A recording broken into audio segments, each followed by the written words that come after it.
Super. Congratulations Sheena and ശൈത്യ. അത് വളരെ എനിക്ക് ഒരു മടിയില്ല അത് പറയാൻ.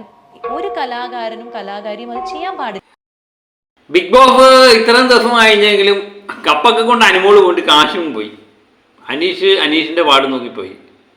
എന്നാലും സീസൺ 7 എന്ന് ഓർക്കുമ്പോൾ ഇവർക്ക് രണ്ടുപേർക്കും മുമ്പായിട്ട് നമ്മൾ ഓർക്കുന്നൊരു പേരുണ്ട്, ശൈത്യ സന്തോഷ്. ഇത് കപ്പൊന്ന് വീഡിയോ കൊണ്ട് നമ്മൾ ഓർക്കുന്നതല്ല.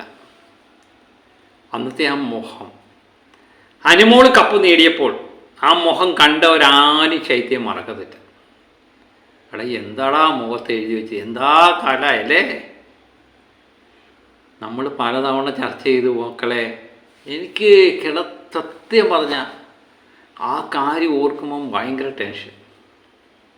അങ്ങനെയാണ് ശൈത്യയ്ക്ക് ഈ രോഗം എന്നുണ്ടായി എന്നറിയാൻ വേണ്ടി പല ചാനലുകളും ഞാൻ സന്ദർശിച്ചുകൊണ്ടേയിരുന്നു. ഞാൻ പലയിടത്തും സഞ്ചരിച്ചു. അപ്പോഴാണ് അറിയുന്നത് 6ാം ക്ലാസ്സിൽ പഠിക്കുന്ന ആ കുട്ടി മോണോ ആക്ട് മത്സരത്തിൽ 2ാം സ്ഥാനത്തായിപ്പോയി എന്ന കാരണത്താൽ അവിടെ കോളിളക്കം സൃഷ്ടിച്ച് ദേഷ്യപ്പെട്ട് ഇറങ്ങിപ്പോയ ആ പെൺകുട്ടിയെ ഇപ്പോഴും അവിടുത്തെ രക്ഷകർത്താക്കളും സംഘാടകരും ഒക്കെ കൊടുക്കും. ഇത് പറഞ്ഞത് വേറെ ആരുമല്ല, ശൈത്യയുടെ അമ്മ തന്നെയാണ്. നമുക്ക് ആ കഥയെന്ന് കേട്ടാലോ? 6ാം ക്ലാസ് പഠിക്കുമ്പോഴാണ് തോന്നുന്നല്ലേ മത്സരത്തിന് ഇറങ്ങി, കലോത്സവത്തിന്. അങ്ങനെ 6ാം ക്ലാസ്സിൽ പഠിക്കുമ്പോഴാണ് ശൈത്യ പിന്നെ കലാതിലക വരും. തുടർച്ചയായിട്ട് കലാതിലക എന്ന് പറഞ്ഞു കഴിഞ്ഞാൽ ശൈത്യ സന്തോഷ്, ശൈത്യ സന്തോഷ് കലാതിലക, കലാതിലക ശൈത്യ സന്തോഷ്, ആ രീതിയിലാണ്. പിന്നെ അങ്ങോട്ട് കലാതിലകമായി. പിന്നെ മോണോ ആക്ടിന് ഞാനുണ്ടെന്ന് അറിയുമ്പോഴേക്കും ബാക്കിയുള്ള പിള്ളേർക്ക് പേടി. ഓ ഇത്തവണ ഈ ചേച്ചി കൊണ്ടു. എന്താ തള്ളല്ലേ?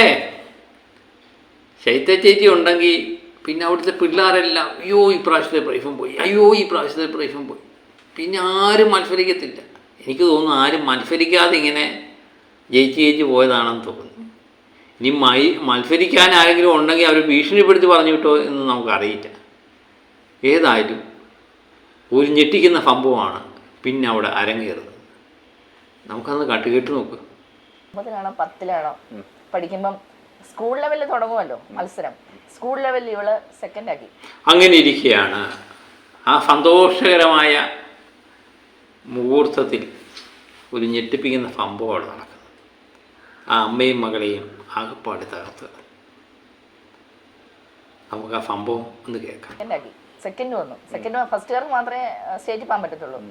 അപ്പം നന്നായിട്ട് ചെയ്ത് ഏതോ ഒരു സ്ഥലത്ത് വന്നൊരു വിക്കൽ വന്നു. മോണാക്ട് മത്സരത്തിൽ 8ലോ 9ലോ പഠിക്കുന്ന മോണാക്ട് മത്സരം പാവം ശൈത്യ 2ാം സ്ഥാനത്തേക്ക് പിന്തള്ളപ്പെടും. പിന്നാണ് ദേഷ്യപ്പെട്ട് ഇറങ്ങിപ്പോകുന്ന ശൈത്യയെ നമ്മൾ കാണും. പ്രൈസ് കിട്ടിയത് ആർക്കാണെന്ന് അറിയണ്ടേ? കേട്ട് നോക്കും. മോണാക്ട്. അപ്പൊ മറ്റേ കുട്ടി ആ സ്കൂളിൽ ആദ്യമായിട്ട് വന്നതാ. പക്ഷെ ആ കുട്ടിക്ക് അവര് ഫസ്റ്റും കൊടുത്തു. ഇറങ്ങിപ്പോയി. ഇവക്ക് ദേഷ്യം വന്നു. വേണ്ട, ഞാൻ പറഞ്ഞു നമുക്ക് പോയി പ്രിൻസിപ്പലിനോട് സംസാരിക്കാം. ആ പ്രാവശ്യം ആദ്യമായിട്ട് മത്സരിച്ച ഒരു പെൺകുട്ടിക്കാണ് പ്രൈസ് കിട്ടിയത്. അപ്പോൾ സന്തോഷിക്കുകയല്ലേ വേണ്ടത്? ആദ്യമായിട്ട് മത്സരിച്ച് ഒരാൾ പ്രൈസ് നേടുമ്പോൾ സന്തോഷിക്കുകയല്ലേ വേണ്ടത്? പക്ഷേ ഇവർക്ക് രണ്ടുപേർക്കും മനസ്സിൽ കുശിമ്പും അസൂയയും ഒന്നും ഇല്ലാത്തതുകൊണ്ട് സന്തോഷിക്കാൻ തോന്നുന്നുമില്ല. അവരെന്താ ചെയ്തതെന്ന് വെച്ചാൽ ദേഷ്യപ്പെട്ട് മകളങ്ങ് പോയല്ലോ. പിന്നെ ആ അമ്മ ചെയ്തത് കൊടുങ്കത് തന്നെയാണ്. ആ പ്രിൻസിപ്പളിൻ്റെ മുന്നിൽ ചെന്നിരുന്ന് പൊട്ടി അങ്ങ് കരഞ്ഞു. എൻ്റെ അമ്മോ, ആ പൊട്ടിക്കരച്ചിട്ടൊന്ന് കാണണ്ടോ? ഞാൻ ആ വണ്ടിക്കകത്ത് ഇറങ്ങി പോയിട്ട് അവിടെ പോയിരുന്നിട്ട് കരഞ്ഞു. സാറിന്റെ മുന്നേ പോയിരുന്ന അങ്ങ് കരഞ്ഞു. ഞാൻ പറഞ്ഞു, സാറേ എല്ലാ വർഷവും ഇവിടെ പോകുന്നത്, സാറേ എന്തായാലും ജില്ലയിൽ പോയി കഴിഞ്ഞാൽ ഫസ്റ്റ് കിട്ടും, മറ്റേ കുട്ടി പുതിയ കുട്ടിയല്ലേ, അങ്ങനെ പറഞ്ഞപ്പോ അങ്ങനെ അവര് സമ്മതിച്ചു. പറഞ്ഞു ഞങ്ങളെ രണ്ടുപേരും കൂടി വിട്ടു. അപ്പൊ ഈ പൊട്ടിക്കരച്ചിൽ സമ്മതിച്ചു. കാരണം സ്വന്തം മകൾക്ക് പ്രൈസ് കിട്ടിയില്ലെങ്കിൽ പൊട്ടിക്കരയാം. പക്ഷെ ഫസ്റ്റ് കിട്ടിയ, ആദ്യമായിട്ട് മത്സരിച്ച് ഫസ്റ്റ് കിട്ടിയ ആ വ്യക്തിയെ വിടരുതെന്ന് പറയാൻ ഈ അമ്മയ്ക്ക് എന്താ അധികാരമെന്ന് എനിക്കറിയില്ല. ആദ്യമായിട്ട് മത്സരിച്ചല്ലേ സാറേ, അത് ആദ്യമായിട്ട് മത്സരിച്ചല്ലേ, അതുകൊണ്ട് എൻ്റെ മകളെ വിടാനെന്ന് പറയുന്ന ഒരു ആത്മാർത്ഥതയല്ല, അതൊരു സ്വാർത്ഥമായാണ്. ആ സംഭവം തന്നെയാണ് എനിക്ക് തോന്നുന്നു ശൈത്യയിൽ 6 വയസ്സിൽ തന്നെ ഉണ്ടായത് എന്ന് തോന്നുന്നു. കാരണം ആരും മത്സരിച്ചാലും ഏത് മത്സരത്തിൽ വന്നാലും എനിക്ക് തന്നെ പ്രൈസ് കിട്ടണം. അത് പാവം കുഞ്ഞു ശൈത്യയെ പറഞ്ഞിട്ട് കാര്യമില്ല. അത് വളം വെച്ച് കൊടുത്തത് ഈ മാതാപിതാക്കൾ തന്നെയാണ്. ചില മാതാപിതാക്കൾ കൊഞ്ചിക്കുമല്ലോ, അങ്ങനെ ഉണ്ടാകുന്നൊരു സാധനമാണ് എല്ലാം എൻ്റെ മകൾക്ക് കിട്ടണം എന്നുള്ള ചിന്ത. അന്നിങ്ങനെ ആ കുഞ്ഞു ശൈത്യയിലേക്ക് അതങ്ങ് വേരൂന്നുകയാണ്. ഇങ്ങനെയൊക്കെയുള്ള വീഡിയോ ഉണ്ടല്ലോ. ശൈത്യ ബിഗ് ബോസ് പോയി പിന്നെ പഴയ കാര്യങ്ങളെല്ലാവരും കുത്തിപ്പോക്കുന്നുണ്ട്. ഇത് 2 കൊല്ലം മുമ്പ് ഒരു ചാനലിന് കൊടുത്ത അഭിമുഖമാണ്. ഇതിനിടയിലാണ് ഇത് ഇപ്പോഴല്ല ഇതിനു മുമ്പും ചെയ്തിട്ടുണ്ട് എന്ന് പറഞ്ഞുകൊണ്ട് അമൃത TV ഒരു വീഡിയോ ഇട്ടേക്ക്. നമുക്കന്ന് കണ്ടു നോക്കാം. ഷീന ചേച്ചി ആൻഡ് ശൈത്യ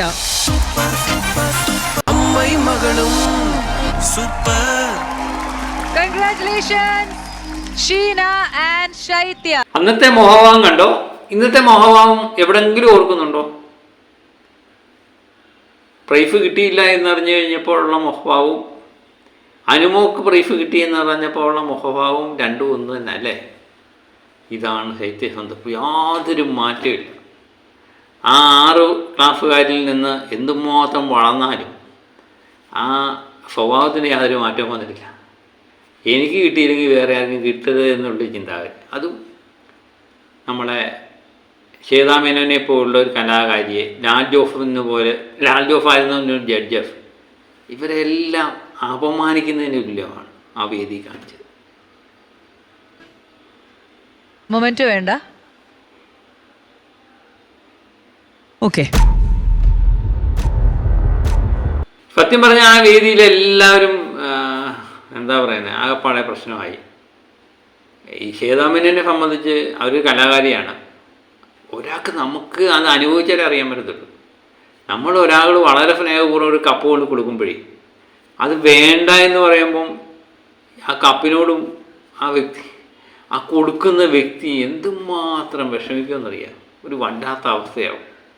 അത് ഈ അമ്മയോടും മകളോടൊന്നും പറഞ്ഞാൽ മനസ്സിലാകത്തില്ല. കാരണം ആ സമയത്ത് അവരുടെ മനസ്സ് മൊത്തം ആ ഫുയ്യും കുശുമ്പും ഇങ്ങനെ നിറഞ്ഞിരിക്കുകയാണ്. ഞങ്ങൾക്ക് കിട്ടുന്നില്ല, മറ്റാർക്കും കിട്ടാൻ പാടില്ല എന്നുള്ളൊരു സന്ദർഭം. അതുതന്നെയാണ് ഇവിടെ സംഭവിച്ചത്. ഏതായാലും ലാൽ ജോഫിൻ്റെ മുഖഭാവം കണ്ടില്ലേ, ലാൽ ജോഫ് ഇരിക്കുന്ന കണ്ടില്ലേ, ആ കലാകാരൻ്റെയൊക്കെ ഇരിപ്പ് കണ്ടു കഴിഞ്ഞപ്പോൾ നമുക്ക് വളരെ വിഷമം തോന്നി. ഞാൻ ഇത് പരിപാടി കണ്ടിട്ടില്ലായിരുന്നു.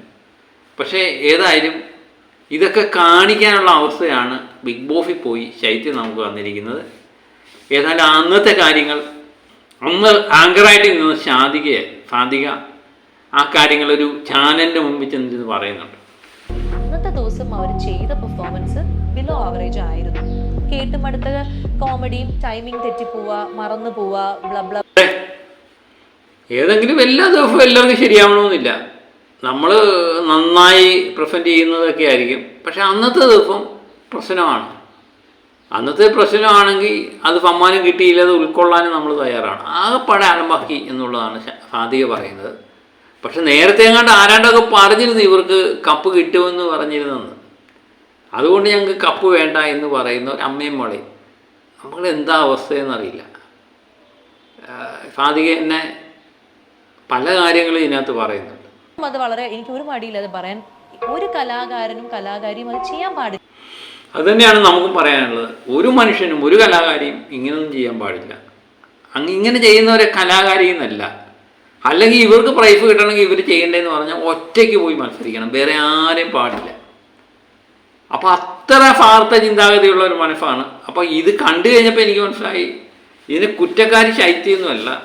ശൈത്യ എന്ന് പറയുന്ന സന്തോഷം എന്ന് പറയുന്ന വ്യക്തിയുടെ കുഞ്ഞു മനസ്സിൽ തന്നെ എനിക്ക് എല്ലായിടത്തും ഫസ്റ്റ് ആവണം, അല്ലെങ്കിൽ എൻ്റെ അമ്മയും അച്ഛനും മേടിച്ചു തരും എന്നുള്ള ഒരു കാഴ്ചപ്പാട്. ബോഫിൽ പോയപ്പോഴും അവിടെ നിൽക്കാൻ വേണ്ടി 1.5 ലക്ഷം രൂപ PR കൊടുത്തതെന്ന് പറയും. അത് അവർ അച്ഛൻ തന്നെ സംഭവിക്കുന്നുണ്ട്. അപ്പം പല മേഖലയിലും കാശൊക്കെ കൊടുത്ത് തന്നെയാണ് ഈ സംഭവങ്ങൾ നടക്കുന്നത് എന്നുള്ളത് ഏകദേശം ഉറപ്പാക്കുന്ന കാര്യങ്ങൾ തന്നെയാണ് ഇത് സംഭവിച്ചത്. ബിഗ് ബോസിൽ അത് നടന്നില്ല. അതുകൊണ്ട് ആകെപ്പാടെ അസൂയയും കുശുമ്പും ഒക്കെ പുറത്തിയാടി എന്ന് മാത്രമേ പറയാനുള്ളൂ. നിങ്ങൾക്കിത് കണ്ടപ്പോൾ എന്ത് തോന്നി എന്നുള്ളത് കമൻ്റായിട്ട് ഇടുക. അപ്പോൾ മറ്റൊരു വീഡിയോയുമായിട്ട് വീണ്ടും ഞാനെത്താം. Okay bye.